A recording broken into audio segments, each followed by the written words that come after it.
ठीक है, आपने आर्क मैप पे क्लिक किया।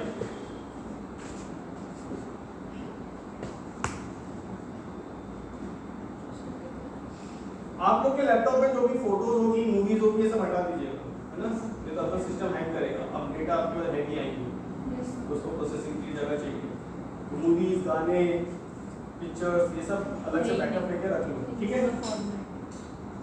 अब ये आता है आपका ArcGIS का मेन प्लेटफॉर्म। अब यहाँ पे ध्यान से देखते चलिए, ये जो एरिया है that is called data frame, ठीक है। इस एरिया को हम कहते हैं डेटा व्यू, क्लियर। ये एरिया कहलाता है डेटा व्यू, ये कहलाता है आपका लेयर्स या टेबल ऑफ कंटेंट्स, क्लियर। यहाँ पे आपकी हर एक लेयर की एक फाइल बनेगी, क्लियर। ArcGIS में आपकी हर एक लेयर की एक फाइल बनती है, ठीक है। और ये वेक्टर की बात हो रही है, अपन जैसे जैसे काम करेंगे वैसे वैसे मैं आपको बताते जाऊँ। आप जितना भी मैपिंग का काम करते हैं, चाहे आप लाइन बनाएं, चाहे लाइन ड्रॉ करें, चाहे डिलीट करें, चाहे आप मैप बनाएं, इंटरप्रिटेशंस करें, एडिटिंग करें, जो भी सारा काम आप किस पे करेंगे, डेटा व्यू पे करेंगे, क्लियर। इस पे करेंगे, नीचे देख रहे हैं आप, ये डेटा व्यू छोटा सा, ये क्लिक है, अब ये डेटा व्यू। यदि अब आपको लगता है कि मेरा मैप बनाने का काम पूरा हो चुका है, अब now you are ready to finalise the map, अब आपको मैप को पब्लिश करना है या प्रिंट के लिए देना है, तो आप किस पे जाएंगे, लेआउट व्यू पे, क्लियर। लेआउट व्यू पे आप कोई भी एडिटिंग का काम नहीं करेंगे। आपको यदि लेआउट व्यू पे जाने के बाद आपको दोबारा लगता है कि नहीं मुझे एडिटिंग करनी है, तो वापस आप डेटा व्यू पे आइए, एडिटिंग करिए और वापस आप लेआउट व्यू पे चले जाइए, क्लियर।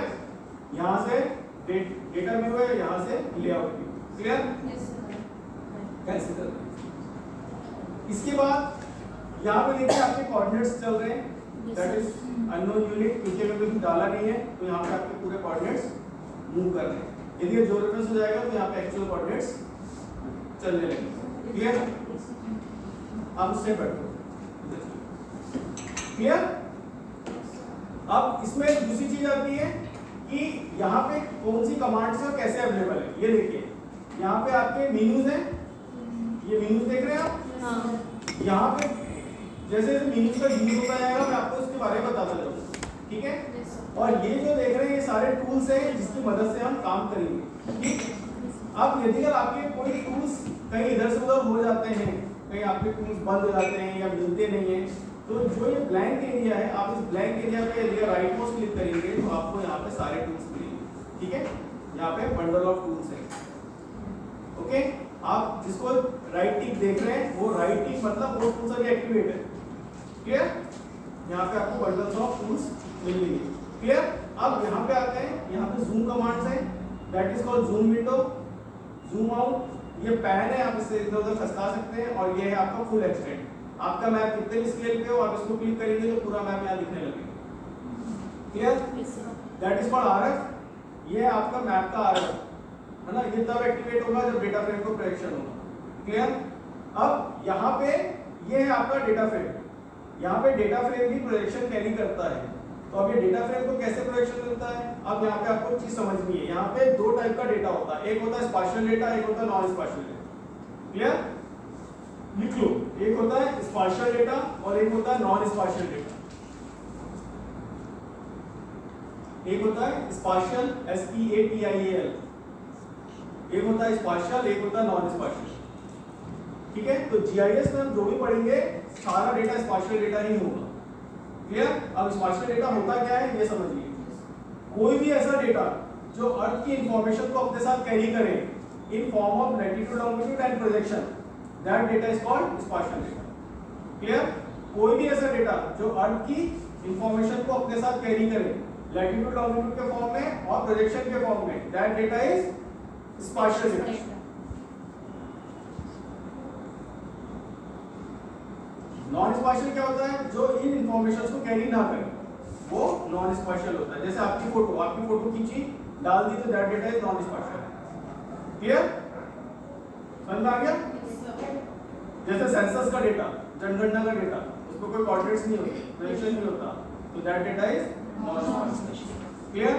दूसरी चीज आती है, जैसे मान लीजिए टोपोशीट है, टोपोशीट आपने स्कैन करी और यहाँ पे ले आए तो that data is non spatial, unless until जब तक हम उसको जियो रेफरेंस ना करें। जैसे हम उसको जियो रेफरेंस कर देंगे तो उसमें कोऑर्डिनेट्स आ जाएंगे, और जियो रेफरेंस के समय हम प्रोजेक्शन भी देंगे तो उसका प्रोजेक्शन भी आ जाएगा, तब वो डेटा स्पाशियल डेटा कहलाएगा। क्लियर? समझ में आया? अब ये जो डेटा फ्रेम है, इस डेटा फ्रेम को प्रोजेक्शन देना पड़ता है, विदाउट प्रोजेक्शन आप इस पे काम नहीं कर सकते। तो अब डेटा फ्रेम को आप प्रोजेक्शन कैसे देंगे? अब मेरी बात ध्यान से सुनिएगा। इस डेटा फ्रेम में जो भी आप पहली फाइल ऐड करोगे, यदि अगर पहली फाइल आपकी जियोरेफरेंस फाइल को आपने डेटा फ्रेम में ऐड किया और वो जियोरेफरेंस फाइल जिस प्रोजेक्शन को कैरी कर रहा होगा, डेटा फ्रेम ऑटोमेटिकली उसी प्रोजेक्शन को असाइन कर लेगा। क्लियर? आप इस डेटा फ्रेम में जो पहली फाइल खोलेंगे, उस पहली फाइल में जो भी प्रोजेक्शन होगा, है ना, जो भी प्रोजेक्शन होगा, वो प्रोजेक्शन ऑटोमेटिकली डेटा फ्रेम अपने अंदर असाइन कर लेगा। क्लियर? उसके बाद आप कोई भी प्रोजेक्शन की फाइल खोलिए, डेटा फ्रेम को कोई फर्क नहीं पड़ेगा। क्लियर? अब आते हैं दूसरी चीज। यदि अगर आपने पहली फाइल ही नॉन स्पाशियल खोल दी, मतलब इसमें ना लैपटॉप ना प्रोजेक्शन है, यदि पहली फाइल ही आपने नॉन स्पाशियल खोल दी, तो डेटा फ्रेम अपने साथ नॉन स्पाशियल को असाइन कर लेगा, मतलब कोई प्रोजेक्शन नहीं। क्लियर? उसके बाद आप कितनी भी प्रोजेक्शन वाली फाइल को ऐड करिए, डेटा फ्रेम को कोई फर्क नहीं पड़ता। समझ में आ गया? तो आपको ये ध्यान में रखना है कि पहली फाइल जब भी आप खोलें वो प्रोजेक्टेड ही हो, मतलब जो रिफ्रेश फाइल ही यहाँ पे ऐड करें, तभी डेटा फ्रेम मिलेगा। और यदि अगर डेटा फ्रेम को प्रोजेक्शन नहीं आया तो आपका सारा काम बिगड़ा हुआ मिलेगा। समझ में आ गया? क्लियर? अब यदि अगर ये जो डेटा फ्रेम है, ये डेटा फ्रेम यदि अगर प्रोजेक्शन कैरी कर रहा है, हम यहाँ जो भी काम करते हैं, यहाँ से हम कोई भी फाइल को पब्लिश करते हैं, तो जो फाइल हम पब्लिश कर रहे हैं वो फाइल ऑटोमेटिकली उसी प्रोजेक्शन को कैरी करेगी जो प्रोजेक्शन डेटा फ्रेम का है। क्लियर? मतलब हिंदू का बच्चा हिंदू, मुस्लिम का बच्चा मुस्लिम। क्लियर? मतलब डेटा फ्रेम आपका पेरेंट्स हो गया, यहाँ से जो भी बच्चे जाएंगे वो अपने मदर फादर का ही लेके चलेंगे। क्लियर? मतलब ये जो डेटा फ्रेम है, इस डेटा फ्रेम को जो भी प्रोजेक्शन डिफाइन है, आपने अब यहाँ से काम करके कोई भी फाइल को आउटपुट बनाया या कोई भी फाइल पब्लिश करी। क्लियर? जो भी फाइल आपने पब्लिश करी, उस पब्लिश फाइल में वही प्रोजेक्शन लग के जाएगा जो इस डेटा फ्रेम का प्रोजेक्शन है। क्लियर? अब यदि अगर इस डेटा फ्रेम में प्रोजेक्शन नहीं है तो उस फाइल में भी प्रोजेक्शन लग के नहीं जाएगा। ये दिमाग में फिट कर लेना, क्योंकि मैं प्रैक्टिकल करवाऊंगा आपको। यदि दिमाग में नहीं होगा तो लग जाओगे। समझ में आ गया अच्छे से? क्लियर? ओके। तो यहाँ पे हम आ रहे हैं सबसे पहले जियोरेफरेंसिंग के लिए। अब जियोरेफरेंसिंग के लिए आने से पहले मैं आपको बता देता हूँ, ये जो आरजीआईएस है, इसमें फाइल जो है, आप फाइल बनाने के लिए अलग से मॉड्यूल दिया गया है जिसे हम कहते हैं आर कैटलॉग। क्या कहते हैं? Are catalogue. आर कैटलॉग में आप सारी फाइल बनाएंगे, फाइल डिलीट करेंगे, फाइल इंपोर्ट करेंगे, फाइल एक्सपोर्ट करेंगे, मतलब सारा फाइल मैनेजमेंट आप एक अलग मॉड्यूल है जिसे आर कैटलॉग कहा जाता है, उसमें करेंगे। ओके? यहाँ पे ये जो ऐड डेटा है, यहाँ से आप यदि रास्टर या वेक्टर कोई भी डेटा है वो यहाँ पे आप ऐड करेंगे, यहाँ पे ओपन नहीं करेंगे। क्लियर? यहाँ से आप डेटा को ऐड करेंगे। क्लियर? ओके, चलिए देखिए, ये यहाँ पे देखिए, ये है आपका आर कैटलॉग। क्लियर? आप जब इस आर कैटलॉग को क्लिक करते हैं तो आपके पास एक आर कैटलॉग ओपन हो जाता है। ओके? आप लोग पहली बार काम कर रहे हैं, तो पहली बार जब आप काम करेंगे तो यहाँ पे देखेंगे कि आपके सिस्टम की कोई भी ड्राइव नहीं आएगी। ड्राइव समझते हैं? C drive, E drive, B drive. Clear? तो आपको पहली बार जब आपने ऑटोमेटिक इंस्टॉल किया और जब पहली बार काम कर रहे हैं, बेटा इधर देख लो, बहुत टाइम में प्रैक्टिकल की। आपने जब पहली बार जब काम कर रहे हैं तो आपको यहाँ पे ड्राइव ऐड करनी पड़ेगी। क्लियर? मेरा कहना है आप ड्राइव ऐड करिएगा, फोल्डर ऐड मत करिएगा। यदि अगर आपने फोल्डर ऐड कर दिया तो आप उस फोल्डर में ही लिमिटेड हो जाएंगे, आप उस फोल्डर से बाहर कहीं काम नहीं कर पाएंगे। क्लियर? और यदि आप ड्राइव ऐड करेंगे तो उस ड्राइव के अंदर जितने भी फोल्डर होंगे आप कहीं भी काम कर सकते। क्लियर? जैसे मैंने यहाँ पे ड्राइव ऐड करके रखी है, तो इस ड्राइव के अंदर मेरे पास मल्टीपल फोल्डर है, मैं किसी में भी काम कर सकता हूँ। तो आप ड्राइव कैसे ऐड करेंगे? यहाँ पे आपको प्लस साइन दिख रहा है।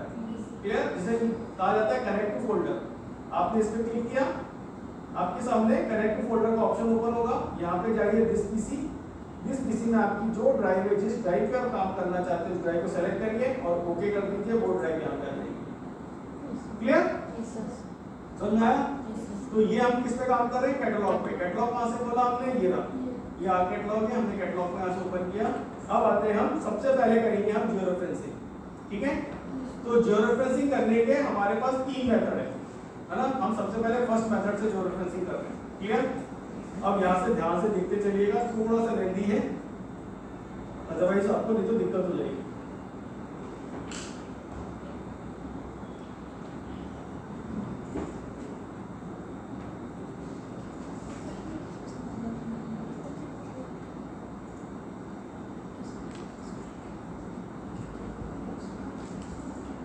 ओके, यहाँ पे मान लीजिए मेरे को जो रेफरेंस करना है 54D3, ठीक है। ये 54D3 मेरी टोपो शीट है, मैंने इसको ओपन किया,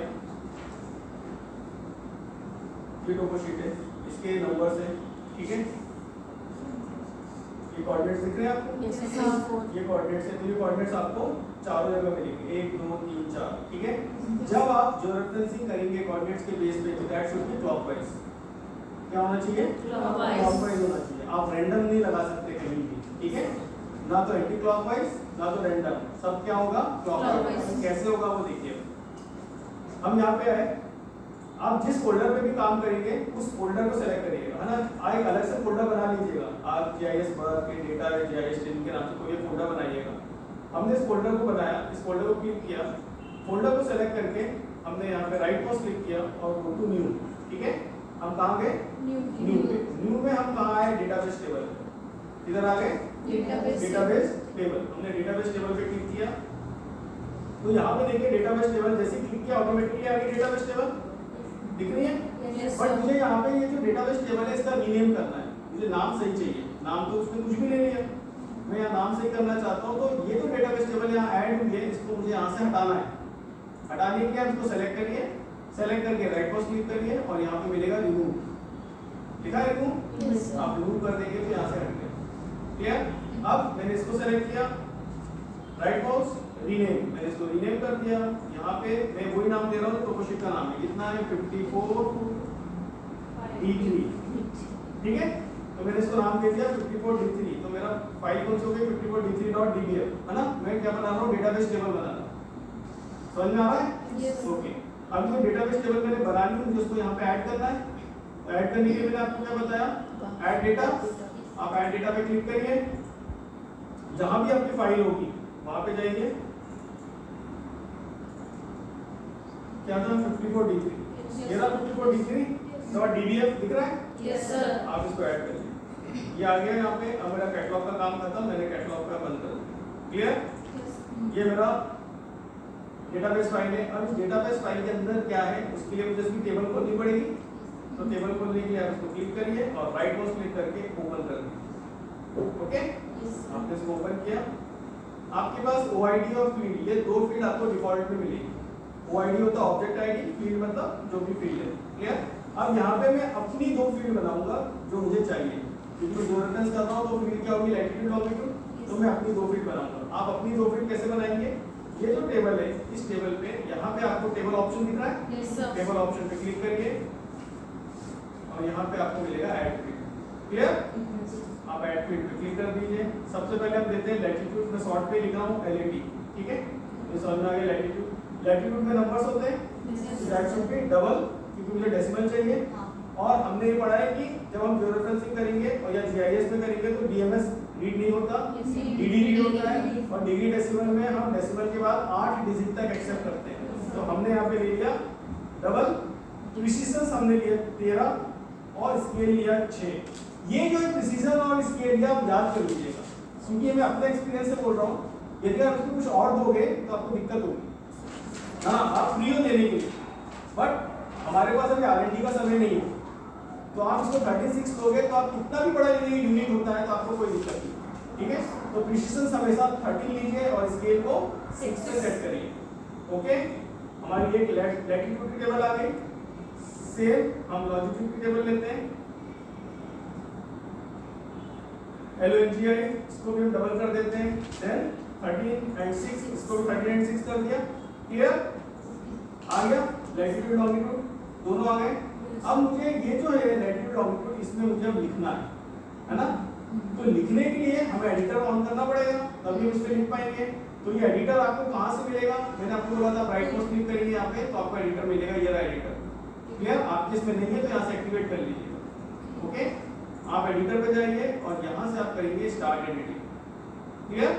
क्या करेंगे? Start editing. जैसे आप स्टार्ट एडिटिंग करेंगे यहाँ पे आपको ऑप्शंस मिलने लगेंगे लिखने के लिए। आ गया? ओके। अब जो टोपोशीट के 4 कॉर्नर्स हैं मतलब लेट लॉन्ग वो हम यहाँ पे लिखेंगे। क्लियर? हमें इसके बेस पे ही करना है और वो जो 4 कॉर्नर्स हैं वो अर्थ पे कहाँ आएंगे वो अब हम इसको फिट करेंगे। क्लियर? सबसे पहले हम नीचे से स्टार्ट करते हैं। ठीक है? नीचे क्या है हमारा 76 0 और 24 15। तो लैटिट्यूड इज 24.25, लॉन्जिट्यूड इज 0। समझ में आ रहा है? Yes sir. हम नीचे से कहाँ आ रहे हैं? टॉप में लेफ्ट हैंड साइड। तो क्या बढ़ेगा? लैटिट्यूड बढ़ेगा। कितना बढ़ेगा? 15 मिनट। तो ये कितना हो जाएगा? 24.50। Longitude remain same. क्लियर? अब हम आ रहे हैं ईस्ट की तरफ। 15 है, 15 डिवाइडेड बाय 60 दैट इज 0.25। यहाँ पे डिग्री मिनट सेकंड्स में दिया है, आप उसको डिग्री डेसिमल में कन्वर्ट कर रहे हो ना? Yes sir. फिर नहीं आया समझ में? ओके, तो हम कहाँ थे? ऊपर थे, हम कहाँ आ रहे हैं? Toward east side. East side में क्या होगा? Latitude remain constant. कितना होगा ये? 24.50 और लॉन्जिट्यूड ठीक है? अब हम कहाँ आ रहे हैं? नीचे। नीचे क्या होगा? लैटिट्यूड डिक्रीज होगा 24.25 और लॉन्जिट्यूड रिमेन सेम। क्लियर? सही लिखा है कि गलत तो नहीं है?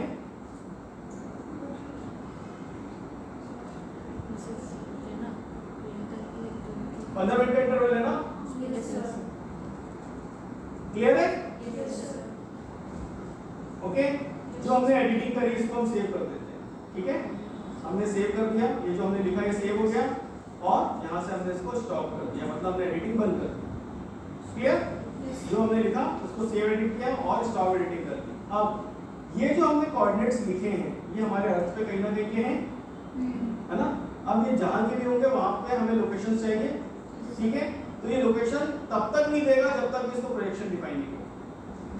सिस्टम को तब तक ही नहीं पता कि ये लेट लॉन्ग है, तो हमने इसको यहाँ से बंद कर दिया। आपकी ये जो फाइल है इस फाइल को सेलेक्ट करिए, यहाँ से राइट माउस क्लिक करिए और जाइए डिस्प्ले एक्स वाई डेटा। ठीक है? किस पे जाएंगे आप? तो हमने क्लिक किया। अब x रिप्रेजेंट व्हाट?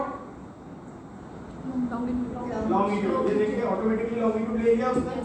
यदि लॉन्गिट्यूड ऑटोमेटिकली नहीं लेता तो आप यहाँ से मैनुअली करा दीजिए। ठीक है? x represent longitude, y represent latitude. Edit पे जाइए और यहाँ से हमें कौन सा प्रोजेक्शन लेना है? Geometrical coordinate system. Geometrical coordinate system पे गए, हम वर्ल्ड पे जाएंगे। वर्ल्ड पे गए और हमने क्या पढ़ा है? WGS। ये है WGS। क्लियर? अब देखिए यहाँ पे डेटा क्या है आपका? 84 है। स्प्राइट क्या है? परफेक्ट। Press okay. जैसे ओके करेंगे आपको 4 पॉइंट्स मिलेंगे। आ गए 4 पॉइंट्स? ये 4 पॉइंट्स जैसे ही आए देखिए आपका RF एक्टिवेट हो गया। यहाँ पे डेसिमल डिग्री आ गया। यहाँ पे आपके कोऑर्डिनेट्स चलने लगे। देखिए परफेक्ट कोऑर्डिनेट्स आ रहे हैं। क्लियर? अब ये क्या है? पूरे यूनिवर्स मतलब पूरे वर्ल्ड में जो भी हमारा यूनिवर्सल कोऑर्डिनेट सिस्टम है उसमें ये 4 लोकेशन है कहाँ की? उस टोपोशीट की। क्लियर? अब हम क्या करेंगे? इस 4 लोकेशन हमने फील्ड पे आइडेंटिफाई कर लिए कहाँ के, अब उस टोपोशीट को लाके इसके ऊपर फैला देंगे। क्लियर? कैसे वो भी देख लीजिए। इसको मैं यहाँ से बंद कर देता हूँ। अब हमारे पास 4 पॉइंट्स आ गए, यहाँ से ऐड करिए उस टोपोशीट को। क्या थी? 54D3 ना? 54D3 ऐड करिए।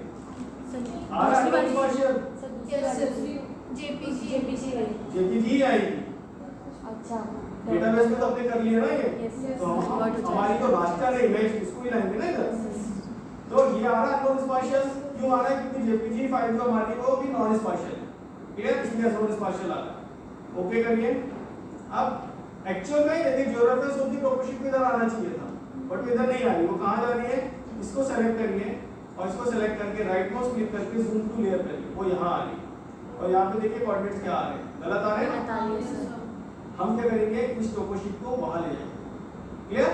अब आप जो पॉइंट्स देंगे दैट शुड बी क्लॉकवाइज। ये जूम है, जूम से मैंने एक पोर्शन को जूम किया, इसको मैंने जूम कर लिया। अब जहां पे लॉन्गिट्यूड और लैटिट्यूड जिस पॉइंट पे वो क्रॉस करते हैं that point is called graticule points. ठीक है, इस पॉइंट को ग्रेटिकल पॉइंट्स कहा जाता है, GRATUICAL।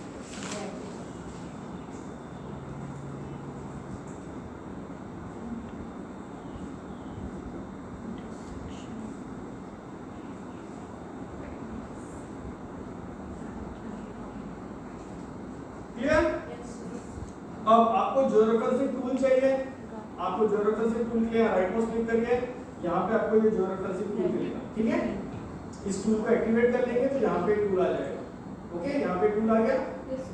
अब यहाँ से हम पॉइंट्स ऐड करेंगे, that is called add control points. अब हम खूंटा काटने का काम कर रहे हैं। हमने इस पॉइंट को पकड़ा, ये पॉइंट यहाँ का है, आप यहाँ पे क्लिक करिए।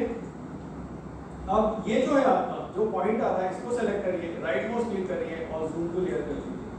ये पॉइंट यहाँ मैच करेगा, आ गया। वापस इसको क्लिक करिए, राइट माउस क्लिक करिए, जूम टू लेयर करिए।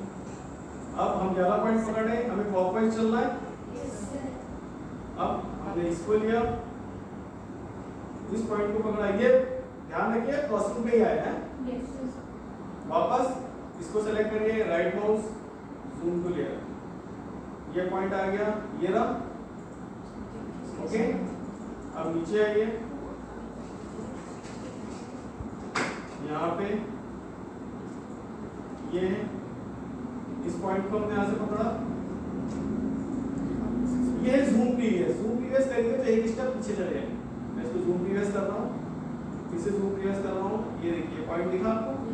यदि आपको ऐसा पॉइंट नहीं दिखता है तो आप इस लेयर को बंद कर सकते हैं।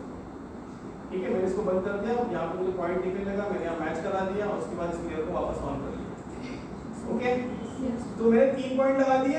तो first 3 point is your reference point हो गया। तो फोर्थ पॉइंट है ऑलमोस्ट करेक्ट आना चाहिए, है ना? देखते हैं,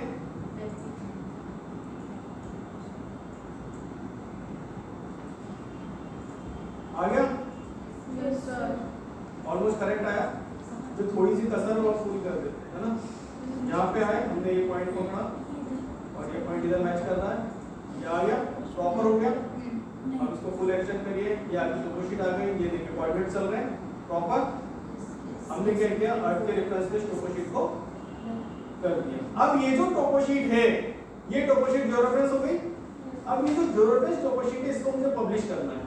मतलब मैं इसकी एक अलग फाइल बना रहा हूँ और वो फाइल मैं आपको दे दूंगा। आप किसी भी जीआईएस सॉफ्टवेयर में खोलिए या अपनी पोजीशन पे जाके ओपन। क्लियर? चाहे आप इसको गूगल अर्थ पे खोलिए, चाहे क्वांटम जीआईएस पे खोलिए, चाहे किसी भी जीआईएस सॉफ्टवेयर पे खोलिए, ये अपनी पोजीशन पे ही जाके ओपन होगी। तो ये पब्लिश कैसे होगी? यहाँ पे आइए, ज्योरेफरेंसिंग में यहाँ पे एक ऑप्शन होता है दैट इज कॉल्ड रेक्टिफाई। ठीक है, हमने यहाँ रेक्टिफाई पे क्लिक किया। अब आउटपुट लोकेशन मुझे इसको कहाँ सेव करना है, तो मैं इसको यहीं पे डाल देता हूँ। लोकेशन में इसको ये दे रहा हूँ एंड, और यहाँ से मैं नाम दे रहा हूँ।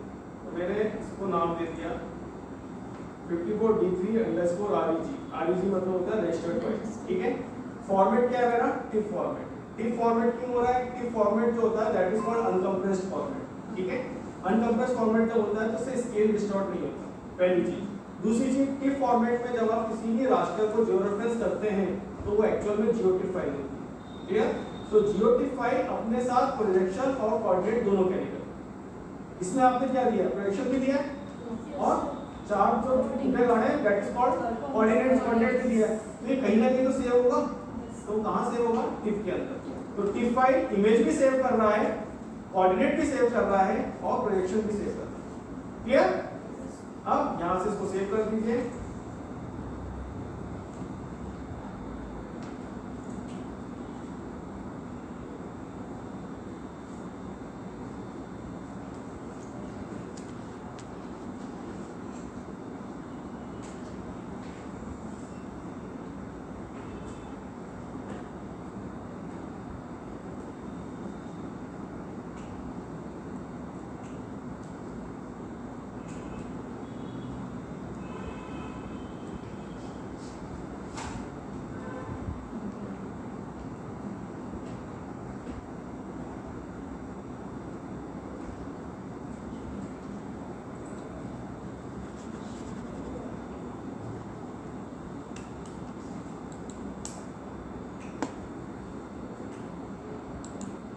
हो गई फाइल सेव, मैंने पब्लिश कर दिया, मुझे इसको सेव करने की तो जरूरत नहीं है।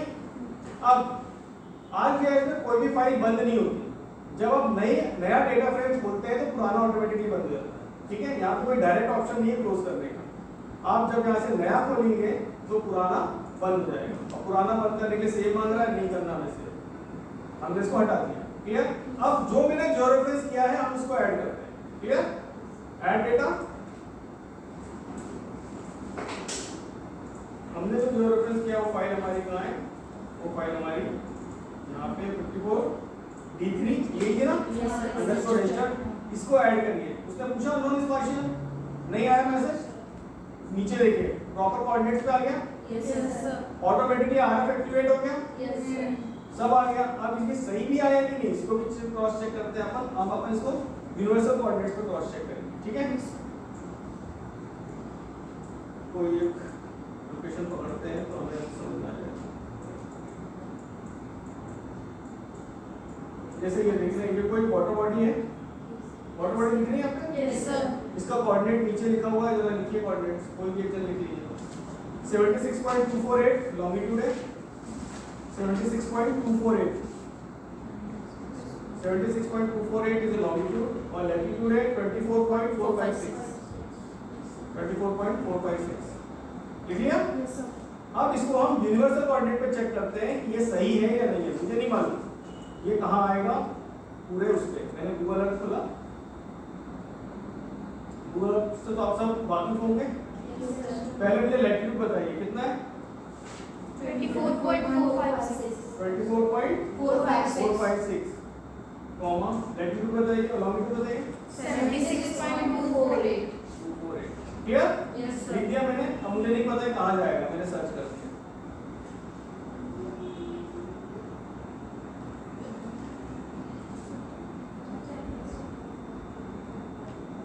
दिख गई वाटर बॉडी? यस सर, ये आपकी वाटर बॉडी, अभी पानी भरा नहीं है, ठीक है। यस सर, और ये चीज हमें यहाँ पे भी मिल रहा है। यस इसके सर, बाजू में आपको कुछ मिल रहा है, ये देखिए सड़क दिख रही है, यस सर, इसके बाजू में सड़क दिख रही है। यस सर, तो that is called perfect, PT के अकॉर्डिंग ये मैच करता है। अब यदि करते हैं यहाँ पे बैठ के इसका पॉलीगॉन बना लेता हूँ और इसका एरिया निकालता हूँ, तो उतना ही एरिया मुझे इसका भी मिलेगा। फील्ड पे जाऊंगा तो उतना ही एरिया मिलेगा। क्लियर? That is real. अब आपको इस पे काम करना है। ये समझ में आ गया? यस सर, पेन ड्राइव दीजिए, मैं टोपो शीट दे रहा हूँ, 24 टोपो शीट दे रहा हूँ, मुझे कल 24 टोपो शीट दे रहा है। क्लियर?